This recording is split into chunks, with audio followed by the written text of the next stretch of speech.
चींटी है, सारा दिन एक कण की हो सकता, पता नहीं कितने चक्कर काटती है एक कण के लिए, एक पल की चैन नहीं। तो उनका स्वभाव ये होता है कि माया के लिए संघर्षशील रहते हैं, भक्ति के लिए कहते हैं तो कहते हैं मुझे समय नहीं, और भक्ति सुनाना चाहते हैं तो उनके गले उतरती नहीं, उठकर चले जाते हैं।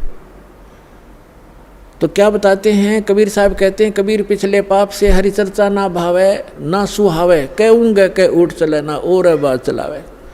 जो पूर्व जन्म के संस्कारी प्राणी नहीं होते हैं या जिनके पाप कर्म अधिक बढ़े हुए होते हैं, उनके सामने सत्संग की चर्चा की जाती है भगवान की, तो उसके 3 लक्षण हैं। जो भक्तिहीन कर्महीन प्राणी होता है, कबीर साहब कहते हैं कबीर पिछले पाप से हरि चर्चा ना सुहावे, और कहूँगे चर्चा चलते लटके लेगा, और ना कोई और चर्चा शुरू कर देगा। अच्छा सुन, एक बात सुन मेरी, वो फलाना काम वैसे था, वो जैसे आप कोशिश करते हो को रिश्तेदार भाई बहन मित्र को चर्चा सुनाते हो, 2 सेकंड सुनता है, फिर वो ध्यान ऐसे ऐसे रहता, ऐसा है ना वो एक काम जो आप वो ऐसे हो गया, उसको ऐसे हो गया, आपको भी डिस्टर्ब कर देगा, आप बताना चाहते हो। और तीसरा कहते हैं फिर मुझे काम याद आ गया, फिर मिलूँगा, उठ कर चल जाएगा। कबीर भगवान बताते हैं कि कबीर पिछले पाप थे, जिनके पाप घने बढ़ गए, हरि चर्चा ना सुहावे, अच्छी नहीं लगेगी, और कहूँगे कह उठ चले ना और बात बनावे।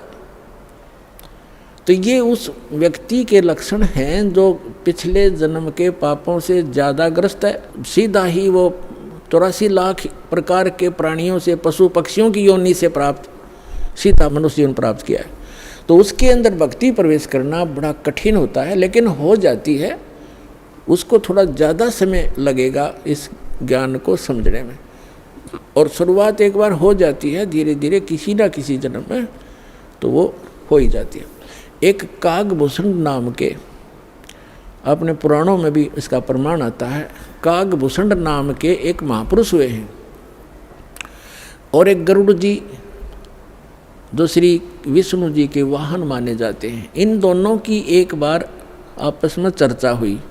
कागभूषण कैसे हैं, उनका बाकी का शरीर मनुष्य सदृश है, लेकिन चोंच और ऊपर का हिस्सा जो मुंह है वो कौवे का है, उसको कागभूषण कहते हैं। इन दोनों की आपस में एक बार चर्चा हुई। कागभूषण से गरुड़ जी ने पूछा, हे भूषण जी, आपके पास बैठने से मुझे बहुत शांति मिलती है। आपने यानी ये भक्ति विधि और ये अमरत्व, क्योंकि कागभूषण जी की काफ़ी लंबी आयु हो गई है, काफ़ी प्रलय उसके सामने हो चुकी हैं, अभी भी वो विद्यमान है। तो उसके लिए पूछा कि आपको ये कैसे प्राप्त हुई। तब कागभूषण ने कहा कि एक लंबी कहानी है गरुड़ जी। मैं एक बार 20 वर्ष की उम्र थी मेरी, और एक भयंकर अकाल गिर गया। हम भाई बहन थे, मेरे से छोटे मेरे भाई बहन थे। उस अकाल के दौरान वो भूख सहन नहीं कर सके, उनकी मृत्यु होगी। मेरे माता पिता की भी मृत्यु होगी, वो भी भूख सहन नहीं कर सके। मैं युवा था, जिस कारण से मैं उस अकाल को झेल कर माता पिता और परिवार के नाश होने के बाद उस क्षेत्र को छोड़कर मैं अवंतिका नगरी में चला गया। वहाँ अकाल नहीं था।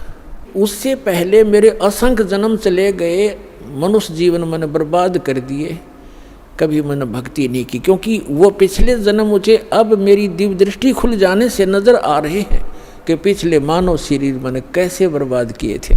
तो बता रहा कि पिछले जन्म मैंने बहुत नाश कर दिए, और एक जन्म जो मेरा हुआ, माता पिता मेरे भाई बहन मर गए भूख से तड़प कर। ऐसी खिली फुलवाड़ी थी हमारे घर की, सारे भाई बहन खुशी खुशी रहते थे, और एक वर्ष में ऐसी जुल्म गिर गया, ऐसा कहर टूट गया, हमारा नाश हो गया।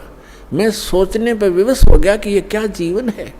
कल तक हम कैसे खुशी मंगल से रहते थे, प्यार करते थे, कहाँ गए आज मैं टक्कर मार लिया, रो लिया, सारा कुछ कर लिया, वो मिल नहीं रही। ये खाक जीवन है, कहाँ रह रहा हूँ मैं। ऐसे करते करते एक मंदिर के अंदर एक पंडित जी भगवान शिव का पुजारी था, मैं वहाँ चला गया, उसको अपना दुख रोया। दयालु था ब्राह्मण, मुझे सीने से लगाया और कहा, बेटा यहाँ तो ऐसे ही कहर गिरते हैं, आप भक्ति कर लो, स्वर्ग में चले जाओगे, वहाँ दुख नहीं है। ब्राह्मण को ज्ञान स्वर्ग तक का ही था। और कहा, बेटा तू दीक्षा ले, गुरु बनाए बगैर मोक्ष नहीं होता। अब काकभूषण बता रहा है कि मेरे इतने पाप थे, पापी के पिछले जन्म जन्म के कभी भक्ति शुरू नहीं करी थी। मेरे अंदर भक्ति प्रवेश करने में 6 महीने लग गए, लगातार संत के साथ रहने में। अब 6 महीने तक मैं मंदिर में रहा, रोज उनकी कथा सुनता, वचन सुनता, पर नाम लेने की इच्छा कभी मैंने व्यक्त नहीं की। गुरुजी कहते, महात्मा जी के बेटा दीक्षा ले ले। मैं कान्ना पे कह टाल जाता, ना हाँ कहता ना कहता। और दीक्षा उसी को प्रफुल्लित होती है जो सब इच्छा से अपनी लगन से प्राप्त करता है। जबरदस्ती दिया हुआ ज्ञान नाम काम नहीं करता है। तो उस पंडित जी ने इसलिए उसको जोर नहीं दिया। 6 महीने के बाद कहता, लगातार सत्संग सुनने के बाद मुझ पापी के कुछ पाप नरम हुए और तब मैंने दीक्षा प्राप्त की। दीक्षा प्राप्त करके कुछ दिनों के बाद फिर मेरे अंदर एक बकवाद भागी। जो गुरुजी कथा सुनाया करते हो मुझे भी याद होगी। मैं युवा था, गुरुजी वृद्ध हो गए थे, मेरी आवाज़ में कसक थी। जितने भी श्रोता थे अब मेरी तरफ आकर्षित हो गए कि और कहने लगे, हो आप तो गुरुजी से भी बढ़िया ज्ञान सुनाते हो। अपने आत्माओं यहाँ मार खाता प्राणी, इस ज्ञान को सुनकर कोई वक्ता बन बैठेगा, 10 उसके प्रशंसक हो जाएंगे, वो भी अपना नाश जीवन करेगा। अब ज्ञान पुराणों का था, बढ़िया और घटिया क्या हो गया उसमें, गुरुजी से बढ़िया सुनाने लग गया वो। तो यहाँ मार खाते श्रोता भी और भक्त भी मार खाते, मान बढ़ाई छा जाती है, सबसे बड़ी दुश्मन है जीव की। एक दिन मैं बैठा था, कथा कर रहा था, श्रोता बैठे थे, गुरुजी आए मंदिर में अपने घर से। मैंने खड़ा होकर सत्कार नहीं किया क्योंकि मैं अपनी बेइज्जती समझूं था कि खड़ा होऊंगा तो सबका अट्रैक्शन उधर गुरुजी की तरफ हो जाएगा। अब मैंने बैठे बैठे दर्शन कर लिए, ऐसे बस थोड़ा सा नाम मात्र सा सिर झुकाया, खड़ा नहीं हुआ मैं। अब गुरुजी तो आए थे, अपना लगे पूजा पाठ करने मंदिर में। एक कोने में बैठकर वह आकाशवाणी हुई मंदिर में, कह रहे, दुष्ट तूने अपने गुरु का अनादर किया है, तुझे 1 लाख वर्ष के लिए नरक में डालता हूँ। भगवान शिव की आकाशवाणी हुई, क्योंकि ब्राह्मण शिव का पुजारी था। अब वो आकाशवाणी सुन ली गुरुजी ने। उसने कहा, अरे बेटा भूषण, उसका नाम कुछ और था उसमें, बेटा भगवान क्यों नाराज हो गया तेरे से। गुरुजी ने नहीं ध्यान दिया कि इसने मेरा आदर किया या अनादर किया। संत के विषय में एक वाणी कही है गरीबदास साहिब जी ने कि आदर अनादर करो क्यों ना कोई, मम संत शरण जगत जान छोई। अब संत ये नहीं देखते आदर अनादर को, लेकिन शिष्य को हानि घनी हो जाती है जो आदर नहीं करता, नियमित नहीं रहता। तो उस गुरु ने पूछा, बेटा क्या गलती करती, भगवान आपसे क्यों रुष्ट हो गए। अक्षमा याचना कर, दयालु है भगवान, माफ़ कर देंगे तेरे को। और खुद भी अर्ज की, हे भगवान बच्चा है आपका, गलती होगी, बालक है, अक्षमा करो। तब उसने आकाशवाणी की फिर दोबारा भगवान शिव ने, जब ये निकम्मा व्यक्ति अपने गुरु का आदर नहीं करता तो मेरा क्या आदर करेगा।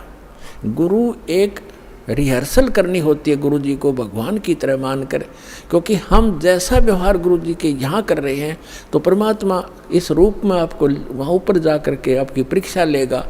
एक स्थान है मानसरोवर पर, तो वहाँ जो जैसा भाव आपका यहाँ वैसा वहाँ होगा, जैसे स्वप्न में होता है। तो वहाँ से वापस आने के बाद फिर आप बहुत युगों तक वहाँ नहीं जा पाओगे। इसलिए एट प्रेजेंट आपने गुरु जी के साथ ऐसा व्यवहार करना चाहिए, ऐसा बोलना चाहिए जैसे हम भगवान से कर रहे हों। तो इस प्रकार ना करने से तब उसने कहा कि जिसने आपका अनादर किया, आपका नहीं मेरा अनादर किया, इसको 1 लाख वर्ष तक नरक में डालूंगा। फिर काफ़ी समय तक हाथ जोड़े रहा ब्राह्मण, आपका बच्चा है, बख्श दो दाता, बालक है, गलती होगी, अरे तो भी मांग माफ़ी बच्चे, माफ़ी मांग। लेकिन फिर आकाशवाणी हुई कि मेरा वचन ना खाली जाई, यम के लोग चलो रे भाई। अब काकभूषण कहता है कि मेरी मृत्यु होगी, मैं नरक में डाल दिया गया 1 लाख वर्ष तक। लेकिन थोड़ी बहुत जो कलम चढ़ी थी, थोड़ी बहुत भक्ति प्रारंभ की थी प्राथमिक, उसका लाभ मिला। अगले जन्म में मुझे मनुष्य जीवन मिला, 1 लाख वर्ष नरक भोग गए। मनुष्य जीवन मिला तो मैंने एक लोमस ऋषि के साथ वाद विवाद कर दिया। उसने मुझे श्राप दे दिया, अरे चंडाल तो चंडाल के घर जन्म हो तेरा, वाद विवाद करता है। तो काकभूषण कहता है कि गुरु जी मैंने दुख नहीं माना संत के उस कुवचन का, और उसने श्राप दे दिया। मैंने हाथ जोड़ कर ये कहा कि हे महर्षि जी, दास पर गलती बन गई, मैं नीच व्यक्ति हूँ, मैं कर्महीन हूँ, तभी तो ऐसी भाषा में आपके सामने बोल गया, मेरा दुर्भाग्य था। एक दया करियो दयालु कि मैं किसी जन्म में से चंडाल का पैदा हूँ, पर आप भगवान की भक्ति ना भूल पड़े, ये दया करते मुझे। तो ये आशीर्वाद दे दिया लोमश ऋषि ने। तो सारी कथा बताता है कि फिर मैं क्या हुआ, एक काग के घर जन्म हुआ मेरा। जैसे ब्रह्मा जी हैं, इनका हंस वाहन है, और हंस के साथ एक हंसनी कंपलसरी होती है।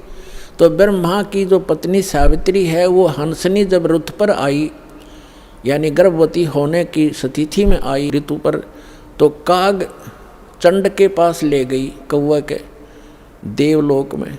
उससे मिलन होने से कागभूषण की उत्पत्ति हुई। शेष शरीर मनुष्य जैसा है, ऊपर का मुंह और चोंच कौवे जैसी है। तो वो अब उसने फिर क्या मिला, जब वो कागभूषण के रूप में जन्मा, तब कहते हैं मुझे जोगजीत नाम के एक महापुरुष आकर मिले। वो परमात्मा जैसे दास ने आप पूरे सत्संग में ये निर्णय किया कि वो परमात्मा स्वयं आकर अच्छी आत्माओं को यथार्थ ज्ञान देता है।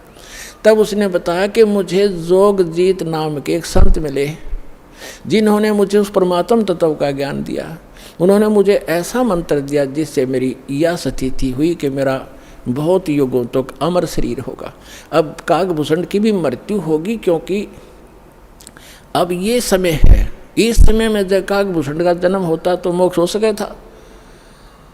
अब जो प्रसंग आज का चल रहा है कि दो प्रकार से मानव शरीर प्राप्त है।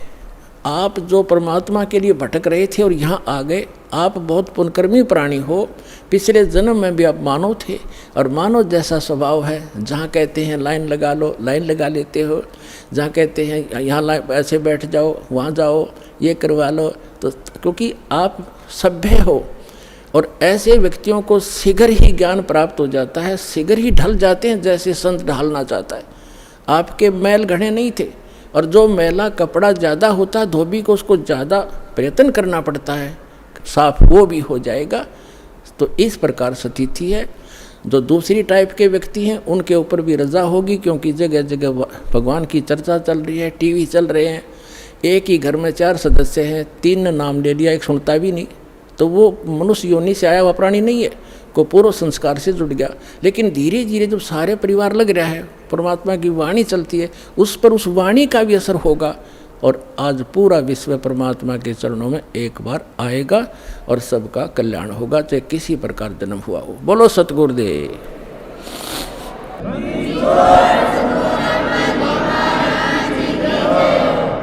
बोलो सतगुरुदेव की जय। बंदी छोड़ कबीर परमेश्वर जी की जय। बंदी छोड़ गरीबदास जी महाराज जी की जय। स्वामी रामदेवानंद जी गुरु महाराज जी की जय हो।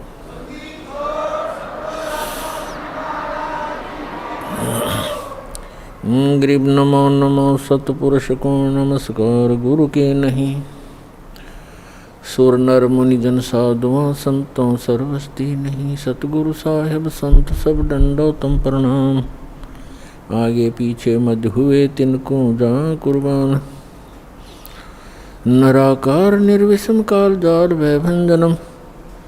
निर्लेपम निज निर्गुणम अकल अनोबेशंदनम।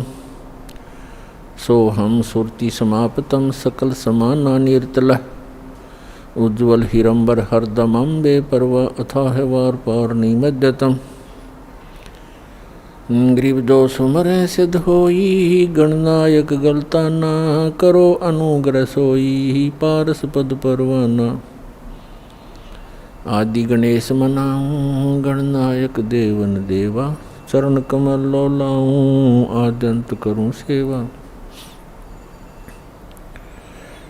परम शक्ति संगीतम रिधि सिद्धिदाता सोई। अवगत गुण अतीतम सत्य पुरुष निर्मोही। जगदम्बा जगदीशम मंगल रूप मुरारी। तन मन अर्पों शीसम भक्ति मुक्ति भंडारी। सुर नर मुनि जन ध्यावे ब्रह्मा विष्णु महेशा शेष शेष मुख गावे पूजे आदि गणेशा। इंद्र कुबेर सरीखा वरुण धर्म राय ध्यावे समर्थ जीवन जी का मन इच्छा फल पावे। 33 कोटि धारा ध्यावे शेष 88 उतरे भव जल पारा कट है यम की फांसी। 33 कोटि धारा ध्यावे शेष 88 उतरे भव जल पारा कट है यम की फांसी। सत साही कर जोरूं विनती करूं धरूं चरण पर शीश। गुरु जी राम देवानंद जी महाराज ने दियो नाम बख्शीश। कोटि कोटि सिजदा करूं कोटि कोटि प्रणाम। चरण कमल में राखियो मैं बंदी जाम गुलाम। कुत्ता हूँ गुरुदेव का रामपाल दास का नाम। गले प्रेम की जेवड़ी जहाँ खेचो वहाँ जाऊं। तो करो तो बावड़ू दूर दूर करो तो जाऊं। ज्यों राखो त्यों ही रहूं जो देव सो खाऊं। परम पिता परमात्मा पूर्ण ब्रह्म सारी सृष्टि के रचनहार कबीर देव कबीर परमेश्वर जी की असीम रजा से आप सभी पुण्यात्माएं सत्संग श्रवण करने के लिए उपस्थित हो पाए। मानुष जन्म दुर्लभ है मिले न बारंबार। तरवर से पत्ता टूट गिरे वो बोहरने लगता डर। पृथ्वीपति चकवे गए जिनके चक्र चलंत। रावण सरीखे कौन गिने हैं ऐसे गए अनंत। मानुष जन्म पाय के जो नहीं रटे हरि नाम। जैसे कुआ जल बिना फिर बनवाया क्या काम।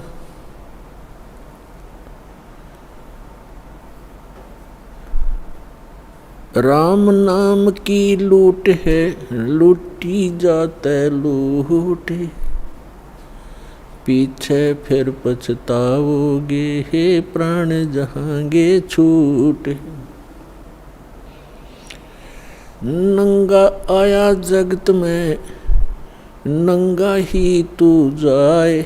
बीच में ख्वाबी ख्याल है ये मन माया भरमावे। मर्द गर्द में मिल गए वो रावण से रणधीर। कंस के सी चाणोर से भाई हिरण्यकशिपु बलबीर। तेरी क्या बुनियाद है जीव जन्म धर लेते।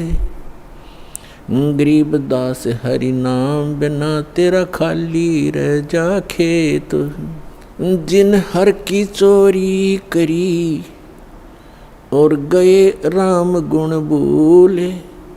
ते बेदना बागुल किए है रहे उर्द मुख झोले। राम रटत कोड़ी भलो चू चू पड़े जो चामे। वो सुंदर शरीर किस काम का जा मुख नाही नाम। राम रटत कन्या भली साकट भलो न पूते। जैसे छेरी के गल में गलथना, जिसमें दूध ना मूत। राम रटत दारिद्र भलो, टूटी घर की छान। वो सुंदर महल किस काम के, जहाँ भक्ति नहीं भगवान। कबीर जिह्वा तो वाए भली, जो जप हरि नाम। नहीं तो काट के फेंक दियो, ये मुख में बलो ना चाम। परम पिता परमात्मा परमेश्वर हमारे पिता, सबके जनक, सर्व उत्पादक परमात्मा प्रभु कबीर साहब जी, कबीर जी ये परम अक्षर ब्रह्म हैं, सारी सृष्टि के रचनहार हैं। और पुण्यात्माओं, आपके ऊपर रहम किया उस दीन दयाल ने, आपको ये तत्व ज्ञान समझाया, आप तक पहुंचाया। आप तक ये तत्व ज्ञान पहुंचाने के लिए उस परमेश्वर ने कितने कितने कष्ट उठाए। आप तक पहुंचने के लिए उस परमात्मा ने भिन्न भिन्न भेष बनाए। और आप जी ने इस काल की भांग को इतना पी लिया कि इस काल के इस नकली सुख, इस झूठे सुख के नशे में आप भगवान को पहचानना भूल गए। परमेश्वर कहते हैं, मैं रोवत हूँ सृष्टि को, सृष्टि रोवे मोहे। गरीबदास इस वियोग को समझ न सकता कोई। हमारे पिता कहते हैं, हमारे भगवान कहते हैं कि मैं तुम्हें रो रहा हूँ, तुम्हारे लिए भटक रहा हूँ कि तुम गलत स्थान पर रह रहे हो। या कोई जीव सुखी नहीं, या सुख नाम की वस्तु नहीं। और आप यहाँ सुख खोज रहे हो और सुख देने वाले उस भगवान की खोज कर रहे हो, उसके लिए रो रहे हो, तड़फ रहे हो। मैं तुम्हारे लिए रो रहा हूँ कि मैं हूँ वो परमात्मा, मैं तुम्हारा जनक हूँ, मैं तुम्हारा पिता हूँ। आप जी ने ये गलती की जिस कारण से आप इस काल कसाई के यहाँ फंस गए हो। किसी का बेटा मार रहा है, किसी की बेटी मार दी, कोई किसी का जमाई मर गया, किसी के कैंसर होगी, किसी की टांग कट गई, किसी को कैंसर है, कोई कोड से भुगत रहा है। और शेष बचे हुए ये सोचते हैं कि हम ठीक हैं। यदि आप रोग रहित हैं, कल मृत्यु होगी, फिर गधे बन जाओगे, तो क्या खाक ठीक हो आप? इसलिए परमात्मा याद दिलाते हैं, कबीर ये माया अटपटी, सब गट आन अड़ी। किस किस को समझाऊं, या कुएं भांग पड़ी। परमात्मा कहते हैं, किस किस को समझाऊं। इस काल भगवान ने इस नकली सुख की एक कुएं के अंदर जैसे 1, 2, 3 क्विंटल भांग घोल कर डाल दे कोई, उस कुएं का जल चाहे 1000 व्यक्ति पी ले, और पीने के उपरांत उनकी एक जैसी गतिविधि, एक जैसी भाषा, एक जैसी चाल हो जाती है, क्योंकि सबको वो नशा हो चुका है। तो इस काल भगवान ने इस त्रिगुणमयी माया की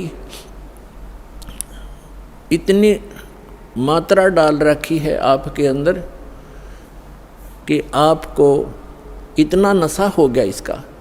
जैसे किसी के पास बढ़िया मकान, कोठी हो जाती है, कार हो जाती है, उसको नशा है वो, और वो फूला नहीं समाता, और वो भूल जाता है बालक कल मृत्यु हो जाएगी, ये कार कोठी तेरे साथ नहीं जाएंगी, यहाँ बुद्धि क्यों नहीं आती आपकी। परमात्मा हमें याद दिलाना चाहते हैं कि इन सुखों को जहाँ आप यहाँ खोज रहे हो, आपको सतलोक में मिलेंगे। यहाँ तो आपने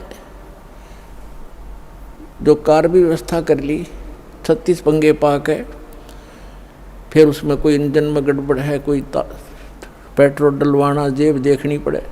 सतलोक में चलो, आपको विमान मिलेंगे, विमान मिलेंगे, और आपकी मन से जहाँ चाहोगे 1 सेकंड में उड़कर आप पूरा परिवार बैठकर कहीं घूम सकते हो।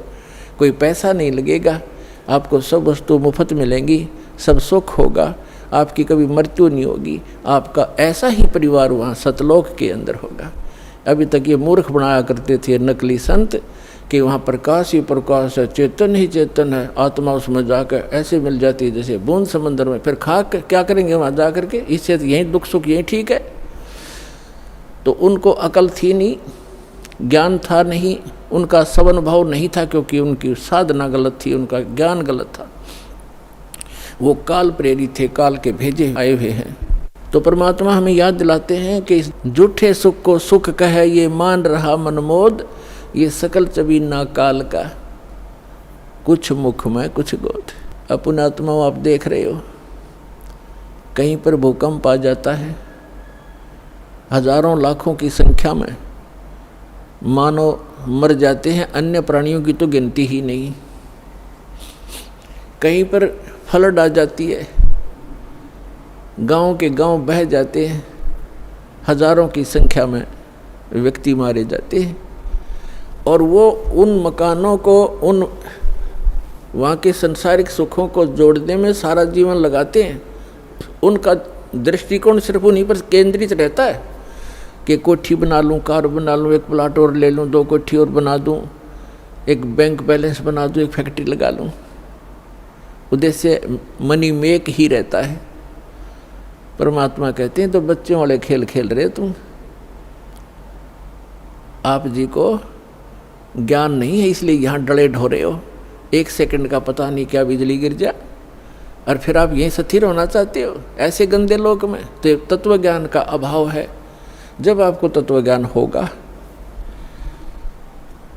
आपके मन की व्यवस्था ही अलग हो जाएगी। जब आपको तत्व ज्ञान होगा, आपके मन की स्थिति बदल जाएगी, आपका उद्देश्य बदल जाएगा।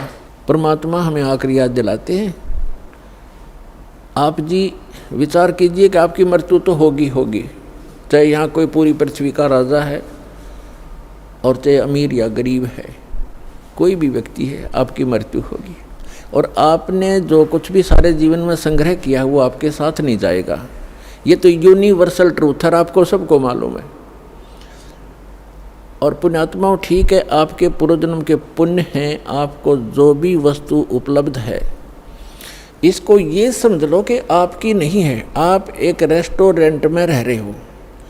अब जैसे अच्छे पूंजी वाले व्यक्ति, सेठ धनी व्यक्ति अच्छे रेस्टोरेंट में जाकर के अपना 1, 2, 3, 4 जैसा भी वो वहाँ दिन रात व्यतीत करना चाहते हैं, तो उनके पास पैसा घना है, तो वे हाई क्लास के, हाई क्वालिटी के रेस्टोरेंट के अंदर रह रहे हैं।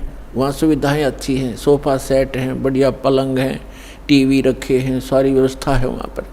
बैल बजा दी, बैरा आ गया, जो वस्तु मांगी उपलब्ध होगी खाने और पीने की। और एक गरीब व्यक्ति जाके एक सिंपल होटल में रुका है जिसमें एक तख्त पड़ा है और सिंपल आहार है, थोड़ा खर्चा है उसका।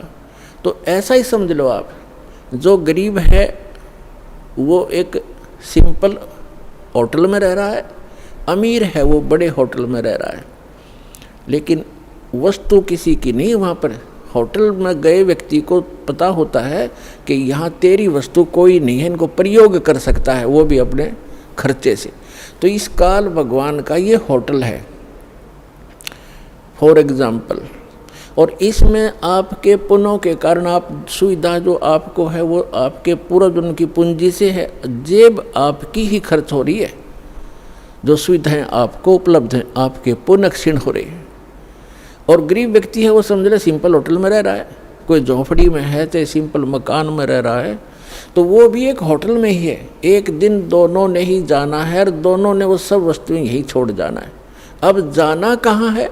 स्वदेश को जाना है। होटल में व्यक्ति वही रहता है जो विदेश गया हुआ है, अपने घर से बाहर है। आज तक आपको यही नहीं मालूम कि हम इस होटल को छोड़कर प्रस्थान कहाँ करेंगे। आपको तो जबरदस्ती जब आपकी पूंजी समाप्त हो जाती है, आपका समय समाप्त हो जाता है, उस होटल से पकड़ कर बाहर फेंक दिया जाता है सड़क पे, आप कहीं जाओ। जब हम घर से बाहर चलते हैं वैसे किसी काम कार्यवश, तो जाने से पहले हम वहाँ कहाँ रुकेंगे, रात्रि हम कैसे व्यतीत करेंगे, उसकी व्यवस्था पहले करके जाते हैं। और संसार छोड़ के जाने वाला व्यक्ति कभी सोचता भी नहीं कि मृत्यु के बाद मैं कहाँ जाऊँगा। तो वो ज्ञान अब आपको प्राप्त हो रहा है कि आप ये साधना करोगे और आप इन होटलों में रहो जैसे जिसकी व्यवस्था है, ठीक है, धनी है अपने उस सुविधा को प्राप्त करो, निर्धन है अपने उन मकानों में गुजर करो। और दोनों ही दो रोटी खाते हैं, एक गरीब भी और सेठ भी, और एक चारपाई पर ही सोते हैं, 3-3 4-4 पर सेठ नहीं सो सकता। एक कोने में चाहे 10 कक्ष की कोठी हो, एक कक्ष के एक कमरे में एक तख्त 3.5 बाई। परमात्मा कहते हैं क्या चढ़ावा मेंढिया और लंबी भीत उसार, घरता 3.5 हाथ गणाता 4.25। यानी आपको लेटने के लिए अपने हाथ, ये हाथ होता है इतना, प्रत्येक का शरीर अपने 3.5 हाथ का होता है, 3.5 हाथ का। तो परमात्मा कहते हैं आपने 20 कक्ष की कोठी बना रखी है, उसमें 3.5 हाथ और बाई 1 हाथ, भाई इतनी जगह की जरूरत है आपको। बाकी उस कोठी की शर्मा मार ले, क्या बनेगा उसका? समय खोया, अपना जीवन व्यर्थ किया। तो कहने का भाव ये है कि ठीक है, भगवान ने आपको कोठी भी दी है, सुविधाएं भी हैं, कोई बात नहीं, लेकिन अब भविष्य की तैयारी करो, यहाँ से चलने का उद्देश्य बनाओ। असक जन्म हो गए आप जी ने यही भटकतों का। परमात्मा हमें बताते हैं कि आप जी यहाँ इस काल कसाई के लोक में रह रहे हो, इसने आपको अपने स्वार्थवश पाल रखा है, जैसे कसाई बकरे पालता है। पुण्यात्मा, आपके ऊपर 3 गुणों का इतना ज़बरदस्त प्रभाव हो गया कि आप जी अपने परिवार, अपनी संपत्ति को अपना मान चुके हो, और मान चुके हो जैसे नशे में व्यक्ति चाहे कुर्डियों पर पड़ा हो गंध में, और चाहे चारपाई पर लेट रहा हो, उसको पता ही नहीं तू कहाँ है। तो आज हम सभी की ये स्थिति है कि हम इस सब कुछ को अपना मान चुके, और इसको ये कहा जाता है कि आप कसाई के लोक में रह रहे हो और ये आपको सबको खाएगा बारी बारी, ये नहीं बख्शेगा किसी को भी। किसी परिवार के 3 सदस्य खा जाता है एक दिन में, कोई दुर्घटना से या कोई किसी और अन्य कारणों से, कोई बीमारी से, और शेष बच्चे ये सोचते हम ठीक हैं। जिनके साथ वो घटना घट गई उससे पहले वो भी आप जैसी ही स्थिति में थे।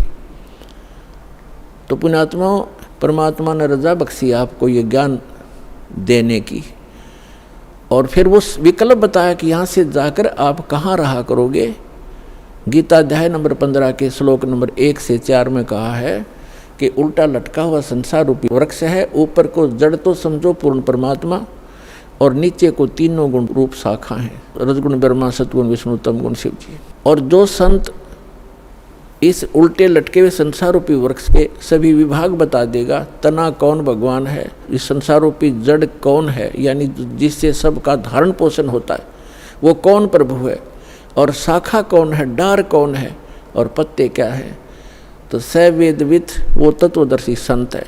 तत्वदर्शी संत की प्राप्ति के उपरांत 15वें अध्याय के 4थे श्लोक में कहा श्रीमद् भगवद गीता में, उसके पश्चात परमेश्वर के उस परम पद की खोज करनी चाहिए जहाँ जाने के बाद साधक फिर लौटकर कभी संसार में नहीं आते। और जिस परमेश्वर ने सब ब्रह्मांडों की रचना की है, संसार रूपी वृक्ष की प्रवृत्ति जिससे विस्तार को प्राप्त हुई है, उस परमात्मा की भक्ति करो और किसी की नहीं। और गीता ज्ञानदाता अपने विषय में कहता है 8वें अध्याय के 13वें श्लोक में, ओम इति एकाक्षरम ब्रह्म विवहारण माम अनुस्मरण यह प्रयाति तजन दे हमसे आती परमाम गति। मुझ ब्रह्म का एक ओम अक्षर है। गीता का ज्ञान ब्रह्म बोल रहा है, ये काल बोल रहा है, श्री कृष्ण जी में प्रवेश करके बोल रहा है। और ये कह रहा है कि मुझ ब्रह्म का केवल एक ओम मंत्र है। इसका उच्चारण करते हुए संसार छोड़कर जाते समय भी, मरते समय भी इसी का जाप करता है तो ओम से मिलने वाली जो परम गति वो प्राप्त हो जाती है, वो ब्रह्मलोक प्राप्त होता है। ब्रह्मलोक में गए प्राणी भी वापस आते हैं। 8वें अध्याय के 16वें श्लोक में गीता जी में स्पष्ट किया है, वो भी पुनरावृत्ति के अंदर। तो गीता ज्ञानदाता कहता है 4थे अध्याय के 5 और 9 श्लोक में, गीता अध्याय नंबर 2 के श्लोक 12 में, गीता अध्याय नंबर 10 के श्लोक नंबर 2 में गीता ज्ञानदाता कहता है अर्जुन तेरे और मेरे बहुत जन्म हो चुके, तू नहीं जानता मैं जानता हूँ। इससे सिद्ध है कि जो गीता ज्ञानदाता ब्रह्म है ये काल है। और गीता अध्याय नंबर 11 के श्लोक नंबर 32 में स्वयं कहता है कि अर्जुन मैं काल हूँ और अब प्रवृत्त हुआ हूँ। श्री कृष्ण नहीं थे काल, श्री कृष्ण होते तो ये कैसे कहते मैं अब प्रवृत्त हुआ हूँ। श्री कृष्ण जी तो पहले उपस्थित थे वहाँ पर अर्जुन के साथ, उनके सारथी बनकर। तो पुण्यात्माओं, ये हमारे सदग्रंथ एक अनमोल रतन है। इसको हमारे धर्मगुरु समझ नहीं सके, इसका अड़ंगा कर दिया, उल्टा ज्ञान बता दिया हमारे को। श्री कृष्ण जी को सुप्रीम पावर बता दिया, जबकि श्री कृष्ण जी तो एक ब्रह्मांड में एक सतोगुण विभाग के मंत्री समझो, और इनका पिता काल एक ब्रह्मांड में मुख्यमंत्री समझो, और ओवरऑल कंट्रोलर सभी ब्रह्मांडों का वो प्रधानमंत्री समझो, वो परम अक्षर ब्रह्म समझो, वो पूर्ण परमात्मा। उसकी साधना के लिए ही ये गीता ज्ञानदाता बार बार कह रहा है। गीता अध्याय नंबर 18 के श्लोक नंबर 62 में कहा कि अर्जुन तू सर्वभाव से उस परमेश्वर की शरण में जा, उस परमेश्वर की कृपा से तो परम शांति को और सनातन परम धाम को प्राप्त होगा।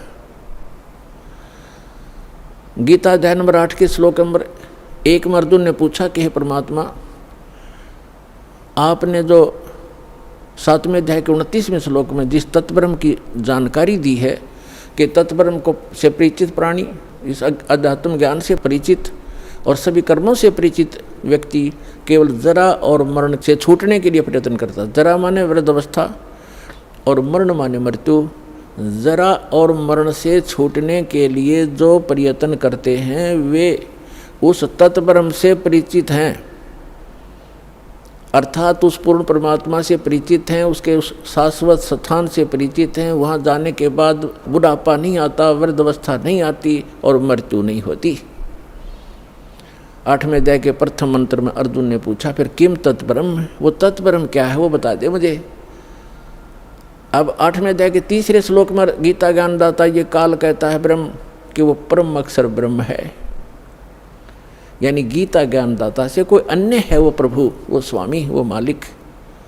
गीता अध्याय नंबर 4 के श्लोक नंबर 32 और 34 में स्पष्ट किया है कि वो सच्चिदानंद घन ब्रह्म अपने मुख कमल से बोलकर एक अमृत ज्ञान प्रचार करता है। उस सच्चिदानंद घन ब्रह्म की वाणी में धार्मिक अनुष्ठानों की, अध्यात्म मार्ग की भक्ति विधि विस्तार के साथ कही गई है, वो तत्व ज्ञान है। उस तत्व ज्ञान को अर्जुन तो तत्वदर्शी संतों के पास जाकर समझ, उनको दंडवत प्रणाम करने से, कपट छोड़कर प्रसन्न करने से वो तत्वदर्शी संत तुझे तत्व ज्ञान का उपदेश करेंगे। इससे सिद्ध है कि गीता के अंदर वो तत्व ज्ञान नहीं है और गीता ज्ञान दाता भी तत्व ज्ञान से अपरिचित है। उसके लिए दास को भेजा परमपिता ने, कबीर भगवान ने तत्वदर्शी संत बनाकर। अब जो प्रसंग चल रहा है कि गीता ज्ञानदाता 8वें अध्याय के 3रे मंत्र में कहता है कि वो परम अक्षर ब्रह्म है, और गीता अध्याय नंबर 8 के श्लोक नंबर 5 और 7 में अपनी साधना करने को कह रहा है कि मेरी भक्ति कर, मुझे प्राप्त होगा, लेकिन युद्ध करना पड़ेगा। और पुण्यात्माओं, जहाँ युद्ध है वहाँ शांति नहीं हो सकती। इसलिए गीता ज्ञानदाता कहता है 18वें अध्याय के 62वें श्लोक में कि सर्वभाव से तू उस परमेश्वर की शरण में जा, उस परम अक्षर ब्रह्म की शरण में जा, उसकी कृपा से तू परम शांति को और सनातन परम धाम को प्राप्त होगा, जहाँ जाने के बाद साधक फिर लौटकर कभी संसार में नहीं आते।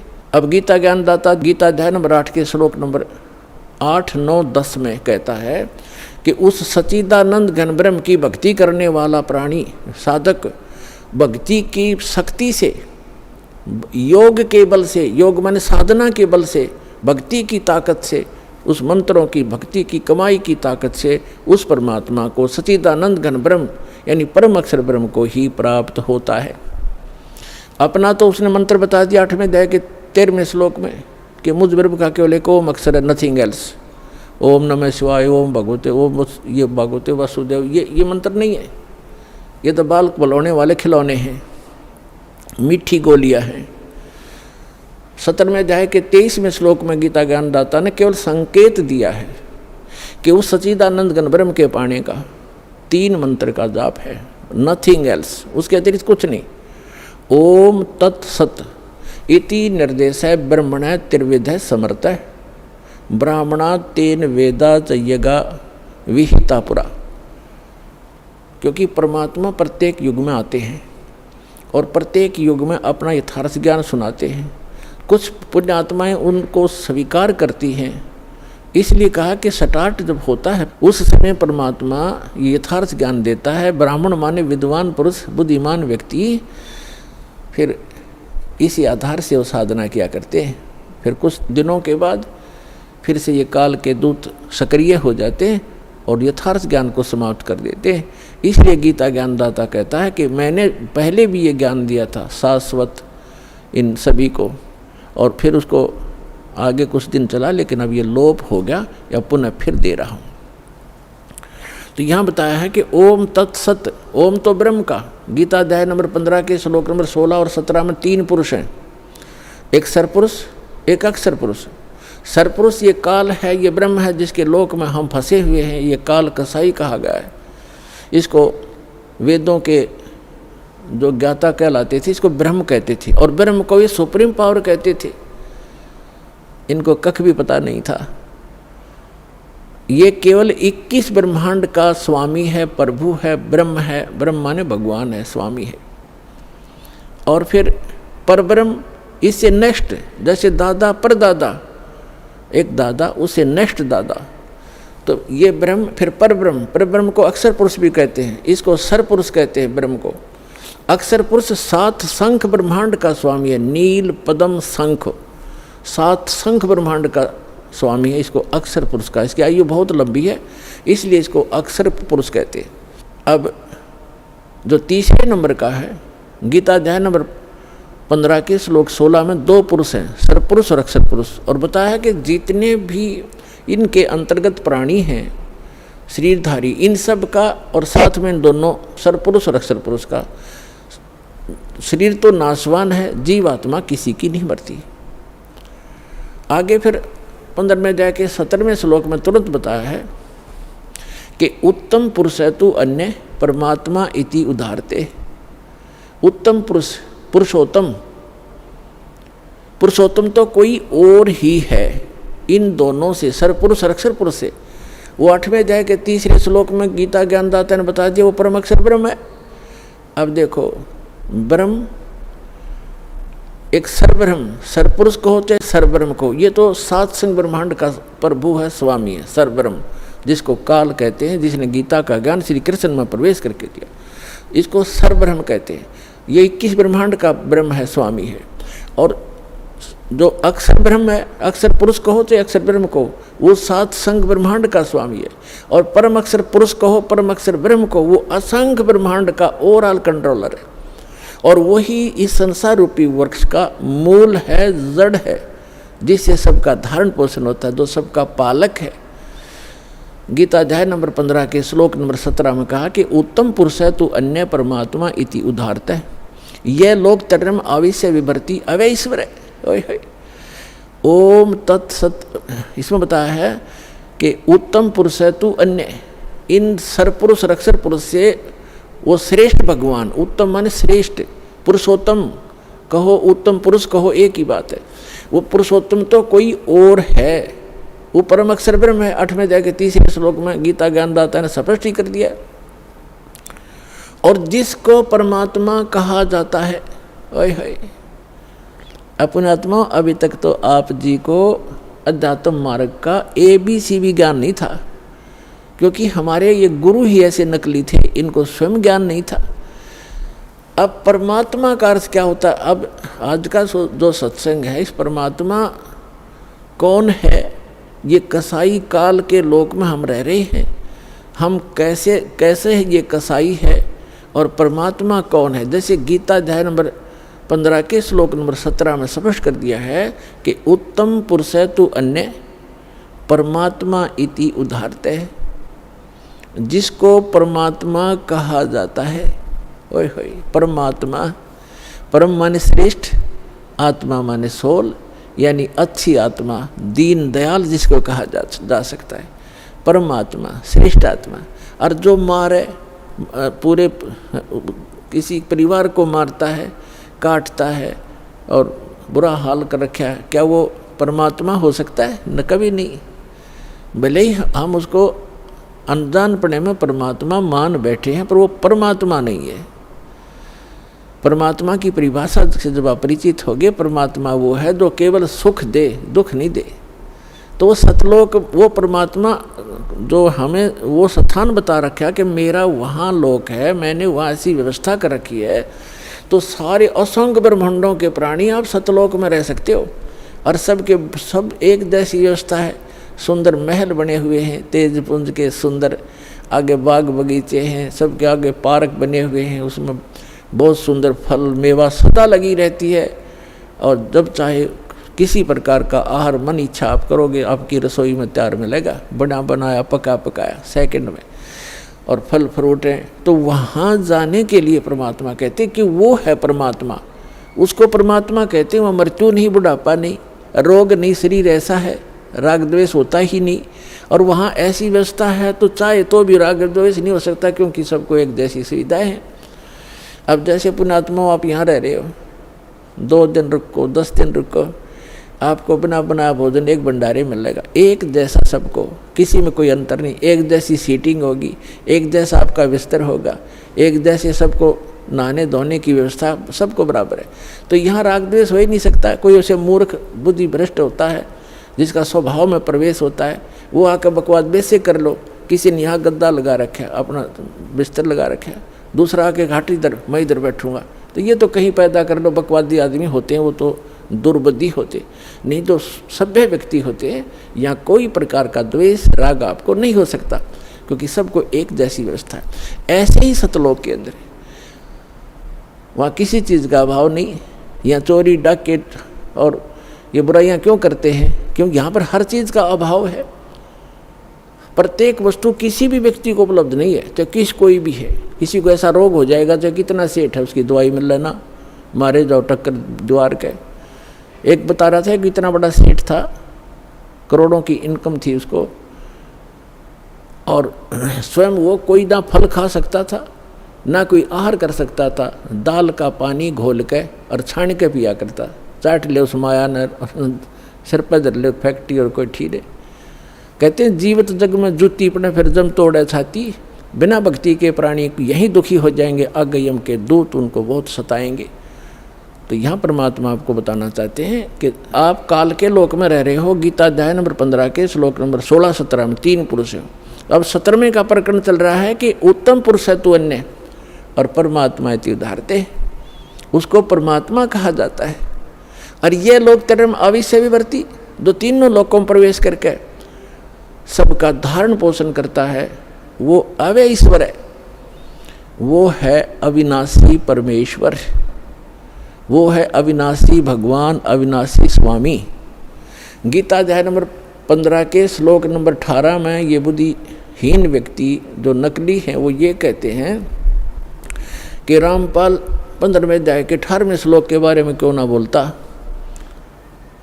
कि उसमें लिखा है, गीता ज्ञानदाता कहता है कि मैं लोक वेद में, मैं इन सभी प्राणियों से उत्तम हूँ, और इसलिए लोके वेदे, लोक वेद में पुरुषोत्तम प्रसिद्ध हूँ।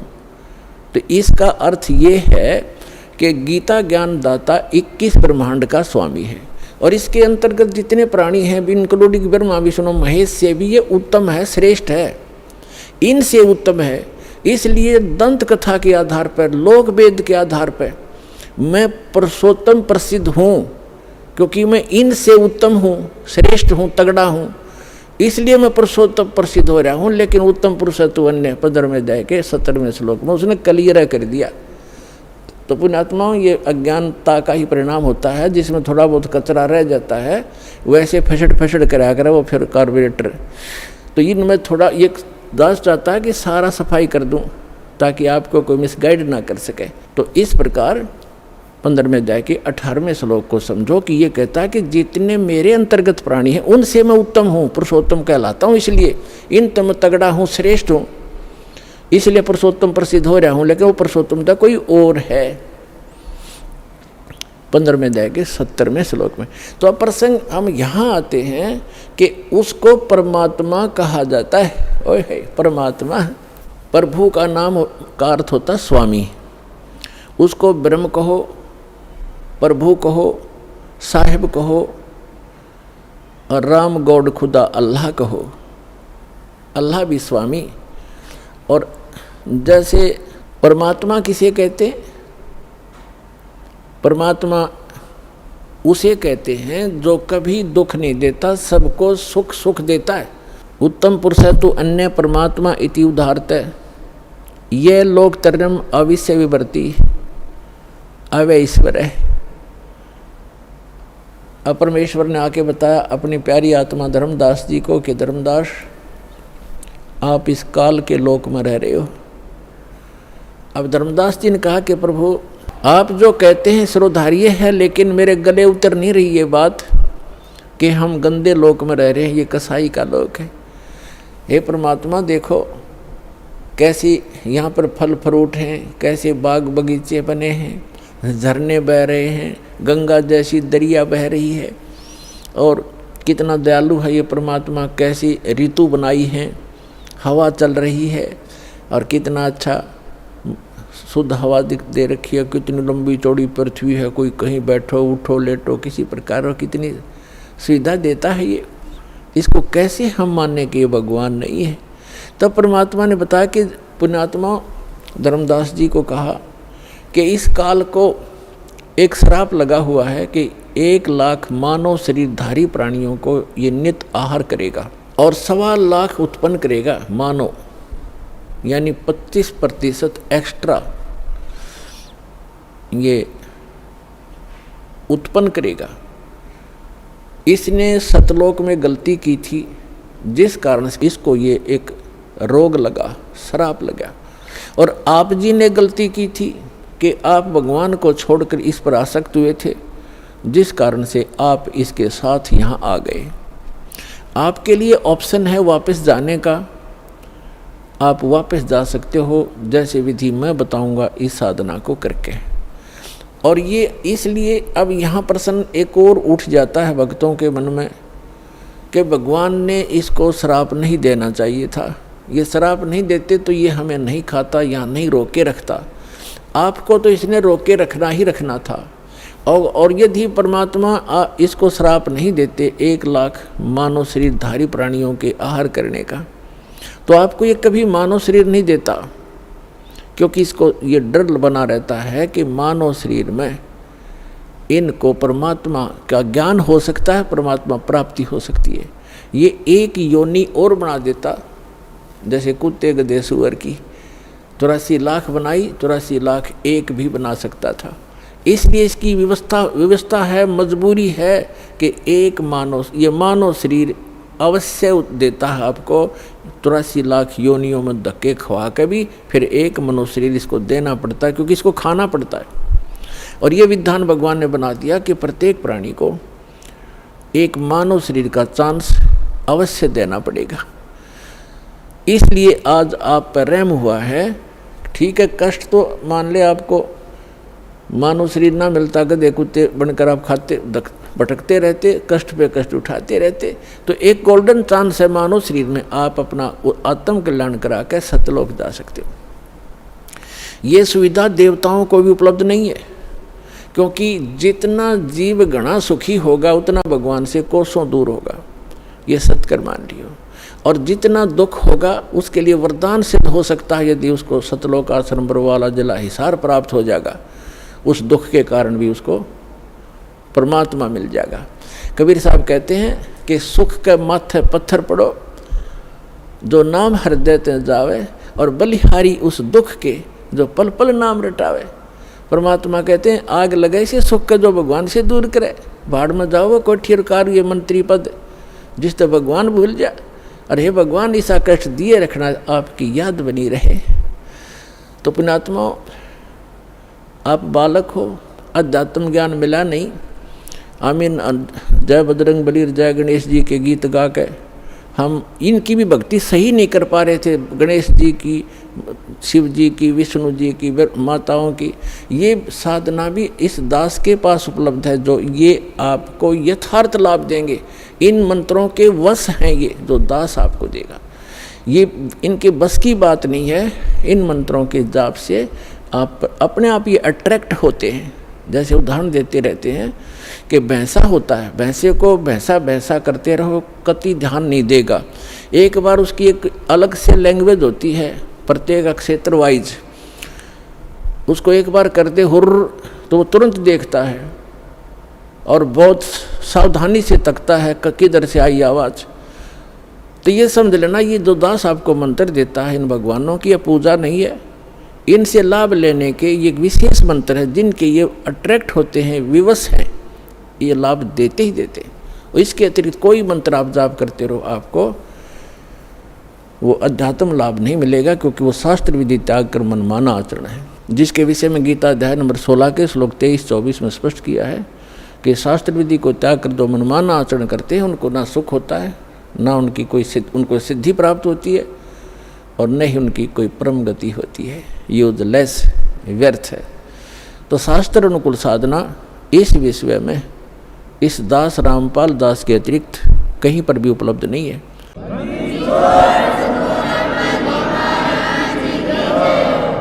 इसको चाहे आप अभिमान समझना या तत्व ज्ञान समझना, ये धीरे धीरे आपको अपने आप समझ में आ जाएगा दास क्या कहना चाहता है।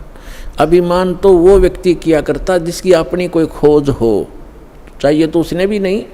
और हम तो संत भक्त हैं, हम किसी प्रकार का कोई अभिमान या ईगो कभी नहीं रखते। जो ऐसा रखता है वो भक्त नहीं, ना संत नहीं, क्योंकि ये तो सदग्रंथों में प्रमाणित है, हमारे सदग्रंथों में लिखा हुआ था। वो खजाना इनका हाथ लगा नहीं, क्योंकि ये इनको ज्ञान नहीं था।